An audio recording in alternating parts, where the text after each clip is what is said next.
So this is pretty much the French Revolution. So once upon a time, in this magical place called Europe, there was a place there, and it was called France. And in France, they had this thing called the Old Regime, and that was like where there was this king, and then he had a bunch of friends who were rich, and then everyone else was really poor. And this thing happened there, and it was called the Enlightenment. And those were a bunch of smart guys got together, and they were like, hey, maybe the world isn't so great. Maybe that old regime isn't so great either. And there was a guy who lived in France, and he was the king of it, and his name was Louis XVI. Anyway, this bad storm came along one day in France, and it killed all the crops, which meant that there couldn't be any more bread, and that made all the French people pretty sad. And to make things even worse, Louis just like chilled in his big fancy palace that cost a lot of money and threw big fancy parties with all his fancy friends and spent a lot of money. And that meant that he was starting to run out of Louis bucks. And so they called this meeting called the Estates General, and it was like this big meeting of three triangles. It was 1, 2, and 3. And 1 was the clergy, 2 was the nobility, and 3 was the rest. And that third estate didn't really like their name, and they were like, hey, let's get together and change our name to Ace. Now we're Ace. Yeah, we're cool now. And they went to go meet with the other two, and they went to the building, and they were locked out.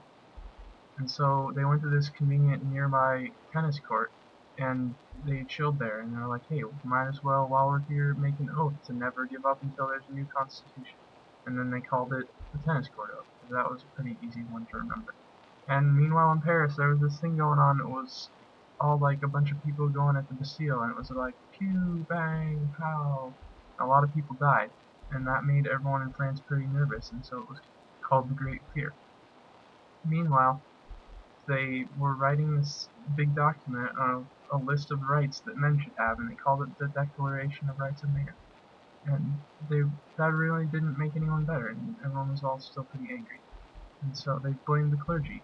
And so what they did then was take all this stuff from the clergy, and that made the clergy sad. And then Louis was like, uh-oh, there's been a lot of stuff going on since I threw that last party. And so he started to get nervous. And so he told all of his family, he's like, hey, let's get out of here. And so they were heading out of France because they were super scared. But then they caught him, and they were like, stop there, mister. And so then he was like, oh man, now I'm really in for it. And he was pretty sad because, in effect, they basically took away his crown.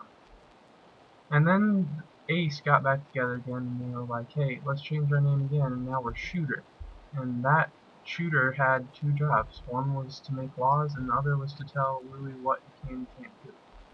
And that made him sad. But it didn't really make them happy, and so they were still angry, and they decided to be angry at Austria this time, and they declared war on Austria. But the problem was that Austria had made friends with Prussia, who was a big strong guy, and they weren't doing very well. And so then they sent this letter to the French people and said, hey, you leave our buddy Louis alone or we're going to get you. And it was called the Brunswick Manifesto. And that made everyone really grumpy again. And so they got angry at Louis this time because they thought that he was asking other kings to help him out. And he was like, oh dang, man.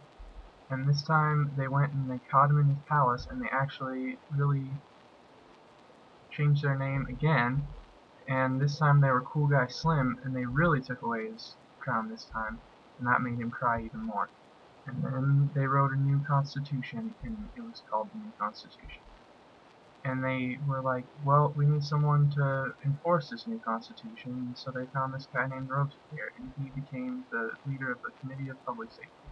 And he said the king must die so that the country can live.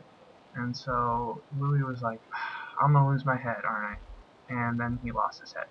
And they invented this new thing called the guillotine, and Robespierre thought that was pretty cool, and he said, I'll use that to defend the public safety.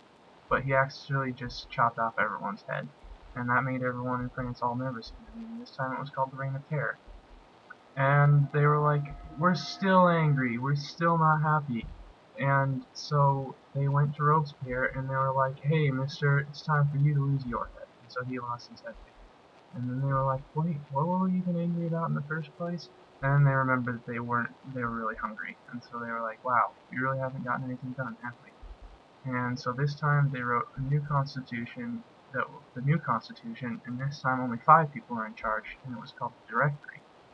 But guess what? They got angry again, and they got angry at the Directory, and so they found this guy, and his name was Napoleon, and everyone really liked him, and they were like, woohoo, go that guy.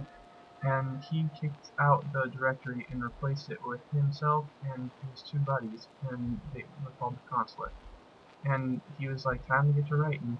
And so he wrote a new constitution and some code that he liked. And then this other thing happened where he made BFFs with the Pope, and so he gained even more power. And so then he was like, I don't need these other two guys. I'm just going to declare myself emperor, and my name will be Napoleon I now. And then he got these big fancy clothes and was like, I am the sole ruler of France, because no one's ever done that before, am I right, guys? And still no one had him. And that's pretty much it. So that was a lot to take in that short amount of time. But what I want you to do now is write down some important people, events, and names that you got out of that. And you can replay the video if you'd like. And then what you're going to do before class is choose one person and write a short biography about them, doing outside research. Choose one event and look up the date that it happened. And then choose a name of a government or a document or some of the other big concepts in there and write a brief description of it.